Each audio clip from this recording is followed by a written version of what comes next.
Now, I've stood here in front of this lectern, or behind it, or over here, or wherever, many times and heard motivational speakers get up and tell us, you can do it no matter what it is. All you have to do is set your mind to it. You become a millionaire. You can have your own business. You can become a professional speaker. You can make millions of dollars. Don't sweat the small stuff. Just charge ahead. Don't worry. Now, I'm here to tell you, ladies and gentlemen, you should worry. I'll give you an example. There was a plane that took off from Chicago's O'Hare Airport. And when it reached the cruising level of 40,000 feet, things were buzzing along quite nicely. The people were jabbering and talking. Oh, it was wonderful. All of a sudden, the port engine blew up. And the people looked over, my Lord, they was panicked. People were, what will we do, and so on. And about that time, when they were thinking that things couldn't get any worse, an engine on the starboard side blew up. And oh, God, they couldn't keep them under control. They were running up and down the aisles. The stewardesses, nothing could happen. All of a sudden, the pilot came out of the cockpit. He stood tall. He was smiling. He said, ladies and gentlemen, don't worry about this. We have 4 engines on this plane. We can easily get to the next airport with the other 2 engines. Take a seat. Be comfortable. Don't worry. So the people, well, gosh, I guess he knows what he's talking about. So they all sat down. And they noticed that he walked up toward the front of the plane. And he reached under a seat and he began pulling out some packages. And he was passing those packages to the flight attendants. And they were strapping them on their back. And so one of the astute passengers was saying, say, he said, didn't you tell us that we shouldn't worry? And aren't those parachutes that you're passing out now? And he said, yes, they are. But don't worry, we're going for help. So what does that tell you, ladies and gentlemen? That tells you, when somebody tells you not to worry, start worrying. When you go to buy a used car and this guy tells you, this car has got another 150,000 miles, it's such a tremendous bargain. Don't worry about it. Worry, worry. Tell you, when the people out in California went to Countrywide, and the guy said, you can make these payments, we're going to have these low payments, and then in a couple of years they'll bounce up. Yeah, it'll be high then, but you won't have to worry because your house will have gone up so much. You can refinance and make money off this whole thing. Don't worry. They should have worried.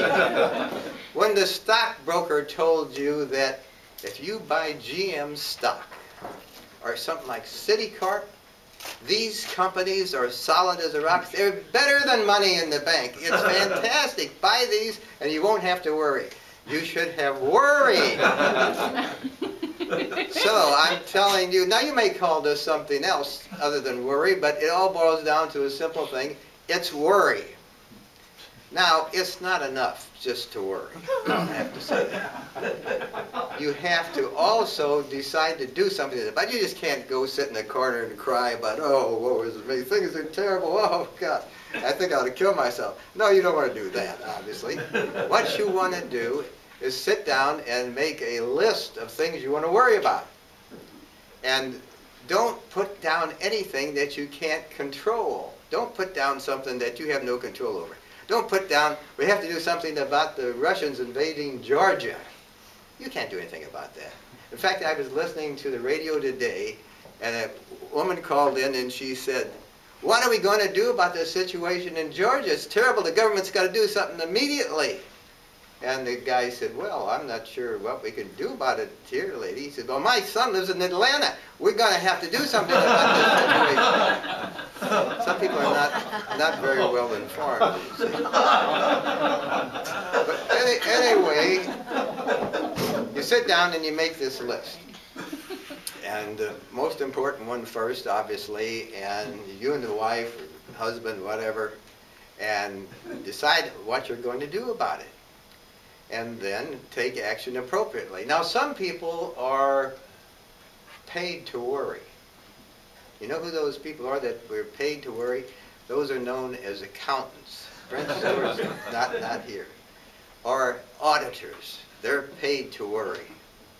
And I had this one little story about, I think Brandt, after he got out of the school at Chicago University, he went and he saw there was an ad in the paper for an accountant at one of the local businesses here, and he went up and applied for it, and the guy said, "Oh, that's terrible, I've got to worry about all these things, that's driving me crazy." He says, "I can't sleep at night, I have to worry about how I'm going to meet the payroll, how am I going to pay the suppliers, how I keep away from the IRS, who's awful after, I don't know what I could do, it's awful, I got to have somebody to help me do this worry, and I can't sleep at night, I'm getting ulcers, that's awful, terrible, so I'm going to hire you."